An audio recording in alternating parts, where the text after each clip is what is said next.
प्रिय छात्रों, पिछले दिनों आप लोगों ने बहुपद के मान ज्ञात करना, उसके शून्य ज्ञात करना, शून्य ज्ञात होने पर उसमें दी गई बहुपद में अज्ञात राशियों के मान ज्ञात करना सीखा था। आज हम उसी की श्रृंखला में शेषफल प्रमेय के बारे में अध्ययन करेंगे। शेषफल हम जानते हैं, चूंकि शेषफल हमेशा देखिए, शेष तो हमको घटाने में भी प्राप्त होता है, लेकिन शेषफल जब कहा जाता है तो उसका अर्थ जो है वो भाग की क्रिया से निकलता है। जब भाग दिया जाता है तो भाग देने के बाद जो शेष प्राप्त होता है उसे हम शेषफल कहते हैं। अब यहाँ पर इसमें क्या होता है, इसके लिए पहले सबसे एल्गोरिथम जो विभाजन विधि आप लोगों ने पिछली कक्षाओं में अंक गणित में पढ़ी थी, उसी के आधार पर यहाँ पर हम बीज गणित में भी अध्ययन करते हैं। इसमें होता है भाजक।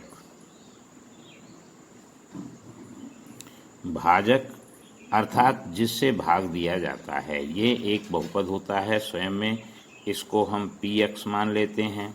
दूसरा होता है भाज्य, जिसको हम qx ले लेते हैं। और जब px और से qx को भाग दिया जाता है, px से जब qx को भाग दिया जाता है तो उस स्थिति में हमको एक बहुपद और प्राप्त होता है, जिसको हम भागफल के नाम से जानते हैं। इसको हम किसी अन्य, जैसे हमने gx मान लिया, और अंत में जो हमें शेष प्राप्त होता है वह हमारा शेषफल होता है। इसको हम rx से अगर लेते हैं तो एल्गोरिथम विधि हमारी ये कहती है कि भाज्य बराबर भाजक गुणा भागफल और प्लस शेषफल, ये हमारी एल्गोरिथम विधि कहलाती है, जिसमें कि हमारा अर्थात ये हो जाएगा qx बराबर भाजक हमारा px है तो px, भागफल हमारा gx प्राप्त हुआ तो gx, और प्लस शेषफल अर्थात rx। इस प्रकार से ये हमको एल्गोरिथम की विधि कहलाती है, एल्गोरिथम सूत्र कहलाता है। इससे हम भाग देते हैं तो ये क्रियाएं प्राप्त होती हैं। अब इसकी जो हमारी दीर्घ विभाजन विधि है, तो दीर्घ विभाजन विधि का अर्थ है भाग देना। तो देखेंगे, जैसे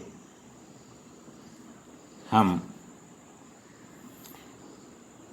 एक व्यंजक हमको दिया गया है px, ये बराबर दिया गया x³ minus 3x square minus 4x plus 7, ये हमें एक px दिया गया, और दूसरा है gx।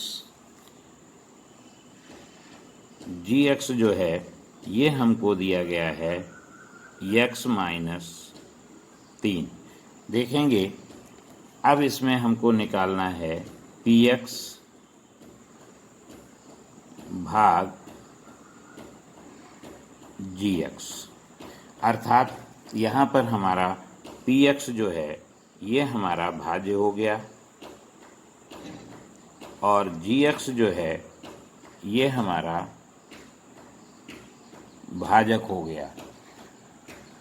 तो इस प्रकार से ये हमें दिए गए हैं। तो इसमें एक चीज़ सबसे पहले ध्यान रखना है कि इसमें जो घात है, तो gx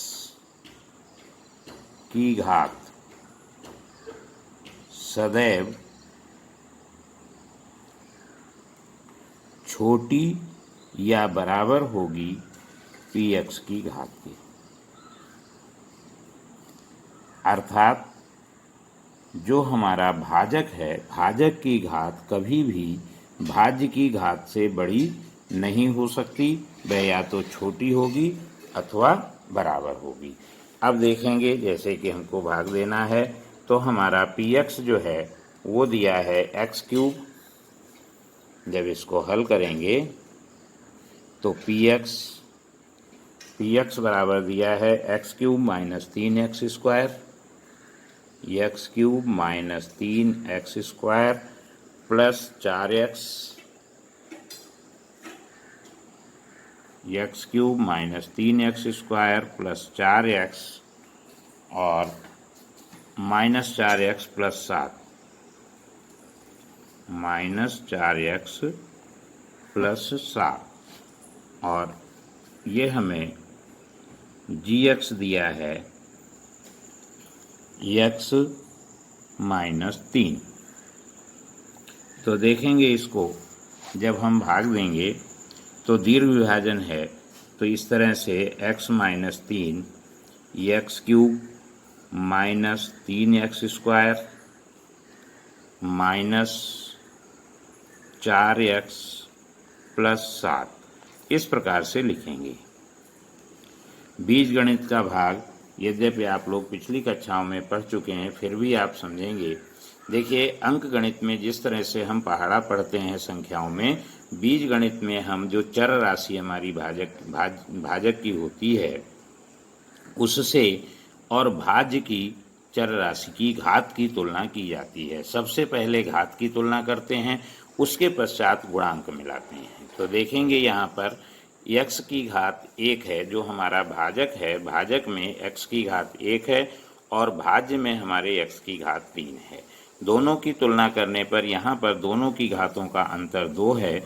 जितना घातों का अंतर होता है वही बार हमारा लगता है। तो पहले सबसे हम घात की तुलना करते हैं। तो ये हमारा x स्क्वायर हो गया, क्योंकि यहाँ घात 1 है, यहाँ 3 है, तो 2 घात की आवश्यकता है। इसके पश्चात गुणांक देखेंगे, गुणांक यहाँ पर भी 1 है और यहाँ भी 1 है, तो इसलिए जो है गुणांक हमारा कुछ नहीं आना है।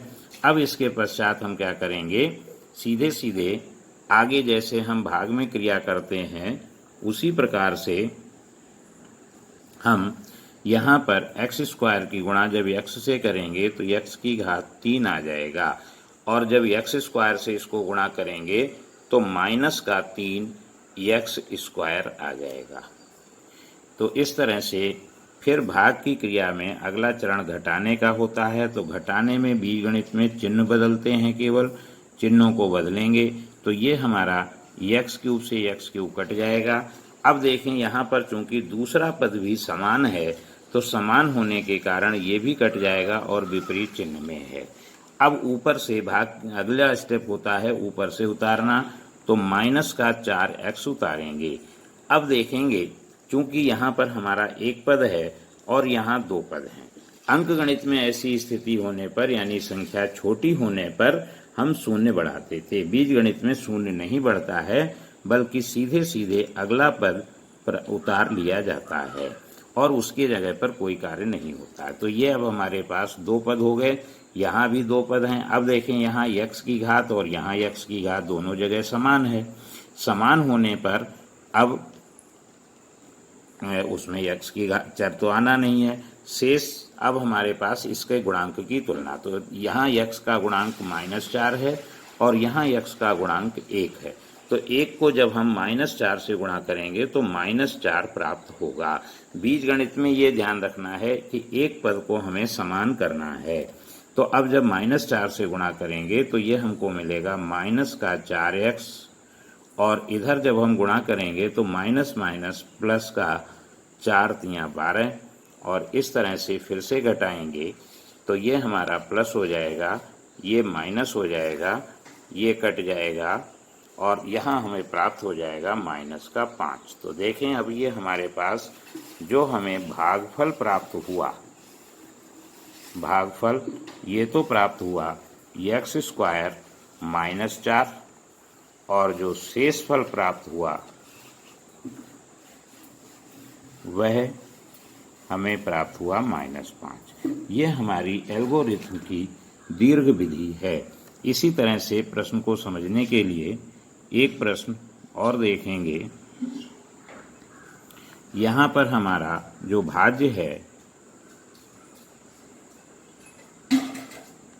भाज्य हमारा आएगा, दिया हुआ है 3x की घात 4 -4x³ -3x और -1। भाजक हमको दिया गया है x - 1। तो देखें यहाँ पर भाज्य जो है वह हमारा 4 घात का है। तो यहाँ पर हम उसी क्रिया को करेंगे। तो देखेंगे आगे इसमें भाग की क्रिया में x -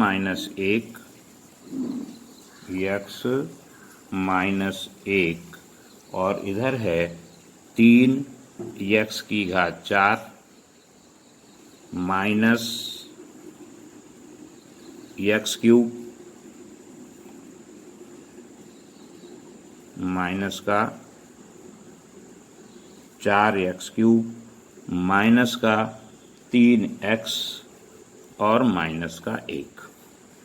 इस प्रकार से ये हमको भाग की क्रिया करनी है। तो देखेंगे उसी क्रम में यहाँ पर x भाजक की घात जो है वो 1 है और भाज्य की घात 4 है।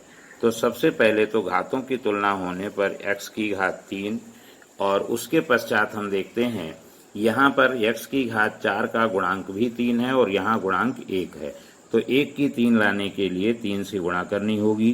तो ये 3x क्यूब आएगा और यहाँ जब गुणा करेंगे तो ये मिलेगा 3x की घात 4 माइनस 3x क्यूब।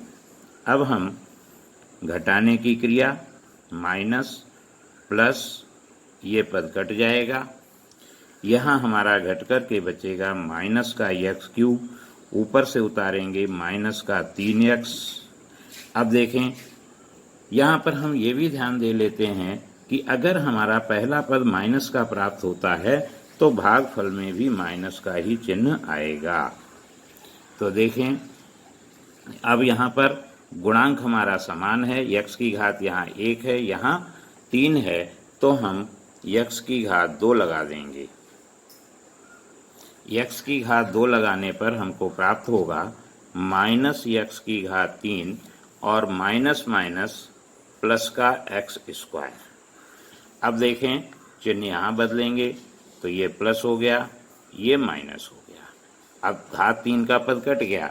देखेंगे यहाँ x की घात 2 है और ऊपर x की घात 2 का पद नहीं है, तो वह वैसे ही शेष बच जाएगा माइनस x की घात 2 और माइनस 3x। अब हमको चूंकि 2 पद का भाजक है इसलिए हमें पद उतारना नहीं होगा, चिन्ह आ जाएगा माइनस और यहाँ घात की तुलना फिर से करने पर यह हमको प्राप्त हो जाएगा x। तो फिर आगे चलेंगे तो यह आ जाएगा माइनस का x square minus minus plus का x और उसके पश्चात फिर से वही क्रिया, चिन्ह बदलेंगे। चिन्ह बदलने में x स्क्वायर का पद कट गया और यहाँ हमको 4x माइनस का प्राप्त हो जाएगा। अब देखेंगे ऊपर हमारा -1 बचा है, इसको नीचे ले आएंगे। अब अगले स्टेप में चूंकि भाजक की घात और यहाँ घात समान हो गई है, जब यहाँ घात समान हो गई है तो ये हमारे पास केवल गुणांकों में जाएगा। तो माइनस का 4 लेंगे और माइनस का 4 लेकर के तब ये हो जाएगा माइनस का 4x और माइनस माइनस प्लस का 4 और तब यहाँ पर ये प्लस हो गया, ये माइनस हो गया, ये यहाँ आ गया तो ये माइनस का 5। ध्यान रहे जब हमारे पास जितनी भाजक की घात है उस घात से छोटी राशि जब बच जाएगी तो हमारा भाग समाप्त हो जाता है। तो यहाँ पर हमारा जो आया वो भागफल आया,